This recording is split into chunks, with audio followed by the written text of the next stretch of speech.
నమస్కారం. నేను మీ రవికిరణ్ శర్మ, వేలూరి. మరి ఫిబ్రవరి నెల రాబోతోంది కదండి.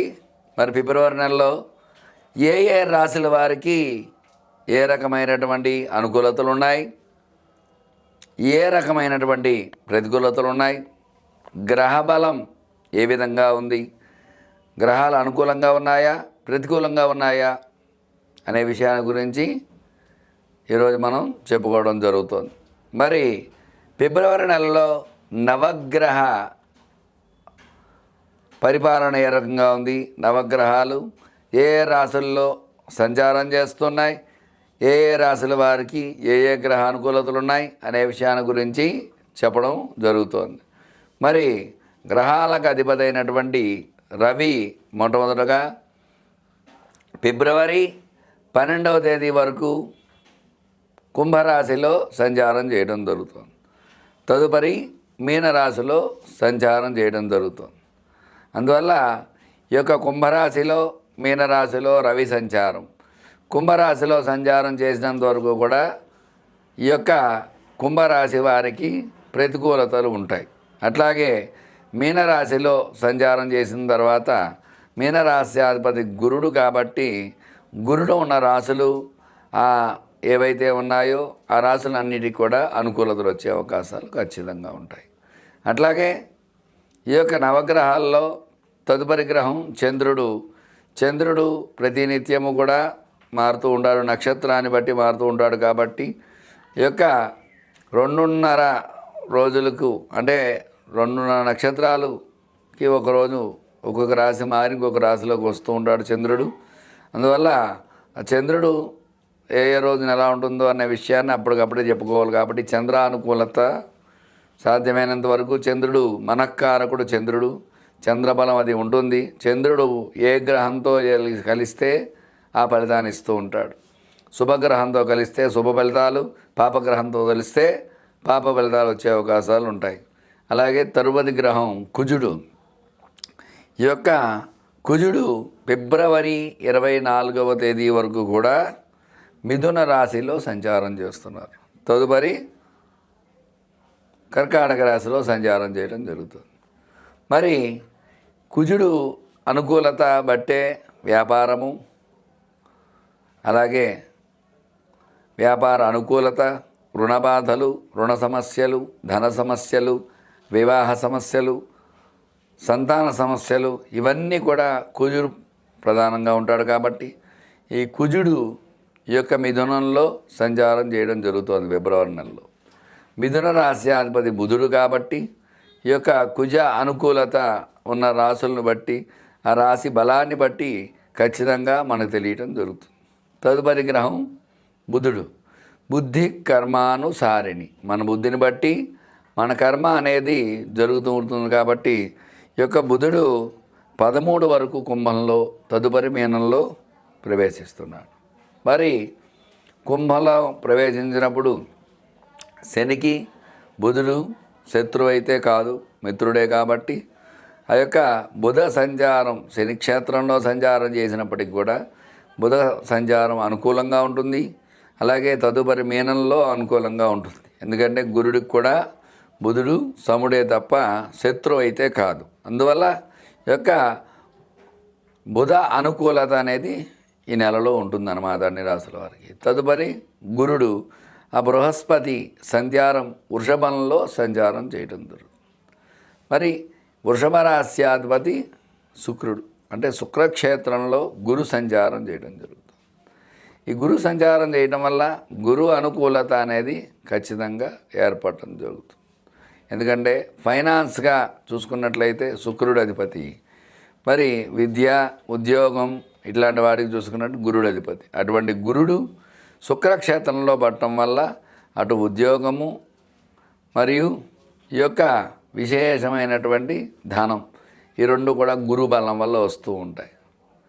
మరి తదుపరి శుక్రుడు మీనంలో సంచారం చేయడం జరుగుతుంది.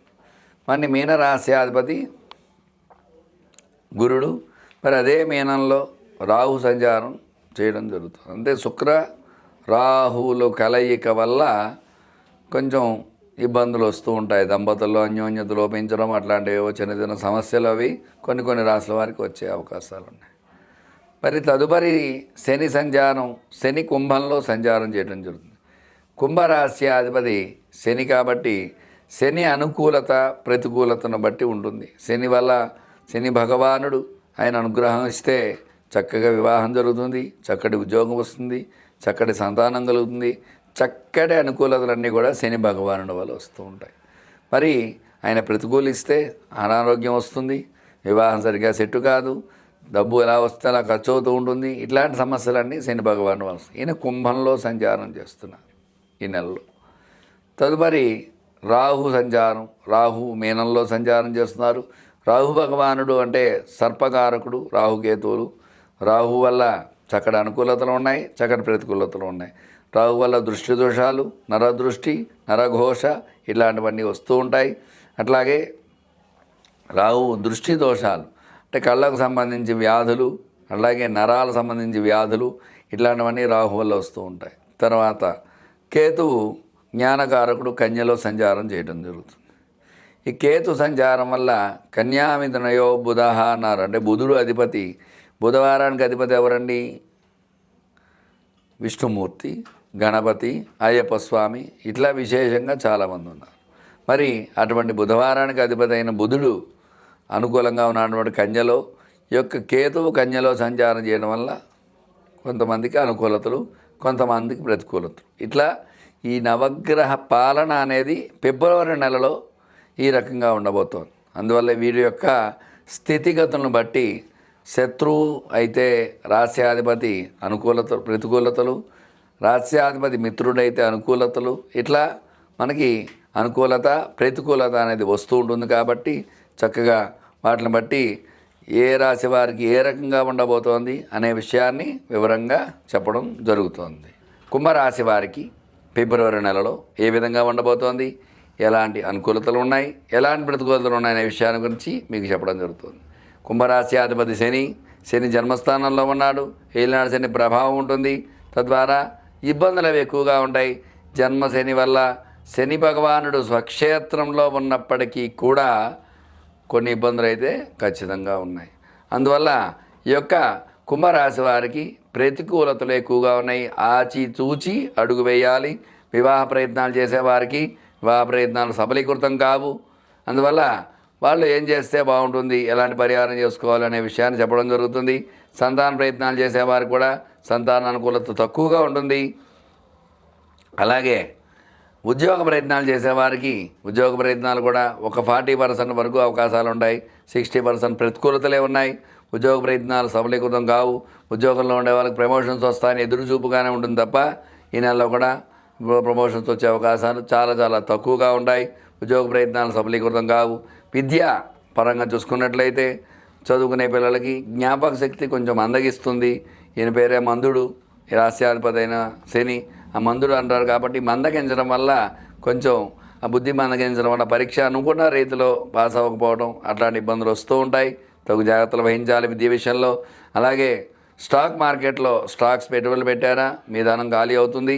చాలా జాగ్రత్త వహించాలి. ఆచితూచి ఏ స్టాక్స్పై పెట్టుబడి పెట్టాలి అనే విషయాన్ని ఆలోచించి పెట్టుబడి పెడితే మీకు లాభాలు వచ్చే అవకాశాలు ఉంటాయి. అట్లాగే రియల్ ఎస్టేట్ రంగం చూసుకున్నట్లయితే గతంలో ఎలా ఉందో ఇప్పుడు కూడా అలాగే ఉంటుంది. అభివృద్ధి అనేది చాలా తక్కువగా ఉంటుంది రియల్ ఎస్టేట్ రంగంలో. సినీ పరిశ్రమ హిట్ అవుతుంది అనుకుని సినిమా తీసిన సినిమా కాస్త ఫ్లాప్ అయ్యే అవకాశాలు ఉంటాయి. అనుకున్నది కనీసం మధ్యమంగా కూడా వచ్చే అవకాశాలు చాలా తక్కువగా ఉంటాయి. సినీ రంగం కూడా అంతంత మాత్రంగానే ఉంటుంది. ఈ రాశి వారికి కొంచెం ఇబ్బందులు ఉంటాయి. అలాగే అప్పు చేసి సినిమా తీసిన వాళ్ళు చాలామంది ఉన్నారు. అటువంటి వాళ్ళకి రుణ బాధలు పెరిగిపోతూ ఉంటాయి. రుణ సమస్యలు కొంచెం ఎక్కువ అవుతాయి. తగు జాగ్రత్తలు వహిస్తూ ఉండాలి రుణ బాధల నుంచి. మొత్తం మీద ఈ రాశి వారికి చూసుకున్నట్లయితే ఎక్కువగా ప్రతికూల యోగాలే ఉన్నాయి అనుకూలతల కంటే కూడా. ఏ రంగం చూసినప్పటికీ కూడా ప్రతికూల యోగాలే ఉన్నాయి. ఎందువల్ల అంటే ఏలినాడు శని ప్రభావం ఎక్కువగా ఉండటం వల్ల. అందువల్ల మొత్తం మీద ఈ రాశి వారికి ఎలాంటి ఇబ్బందులు ఉన్నా వాటికి పరిష్కారం చక్కగా చెప్పడం జరుగుతుంది. శనికి విశేషంగా అభిషేకం చేసుకోవటము, నువ్వుల నూనెతో అభిషేకం చేయటము, అట్లాగే శనికి జపం చేయించుకోవడం, తర్పణ హోమం చేయించుకోవడం ఇట్లాంటివి చేయడం ద్వారా ఆ శని బాధలు తొలగిపోతాయి. తద్వారా అనుకూలతలు వచ్చే అవకాశాలు ఉన్నాయి. అలాగే శనివారం వెంకటేశ్వర స్వామి గుడికి వెళ్ళి వెంకటేశ్వర స్వామి గుడిలో అర్చనా పూజ చేసుకోవడం, వెంకటేశ్వర స్వామికి తులసిమాల సమర్పించడం, ఇలాంటివి చేయడం ద్వారా అనుకూలతలు వచ్చే అవకాశాలు ఖచ్చితంగా ఉంటాయి. చూశారు కదండి, కుంభరాశి వారికి ఏ రకంగా ఉండబోతోంది ఈ నెలలో అనే విషయాన్ని వివరంగా చెప్పడం జరిగింది. ఎలాంటి పరిహారాలు చేసుకోవాలో కూడా వివరంగా చెప్పడం జరిగింది. చెప్పిన పరిహారం చేసుకుని ఈ యొక్క దైవ బలాన్ని చేకూర్చుకుని మీకు అనుకూలంగా మార్చుకుంటారని కోరుకుంటూ, మీకు ఎలాంటి సందేహాలున్నా స్క్రీన్ పై నా నెంబర్ రోల్ అవుతూ ఉంటుంది. సమస్య మీది, పరిష్కారం నాది. మీ రవికిరణ్ శర్మ, వేలూరి. నమస్కారం.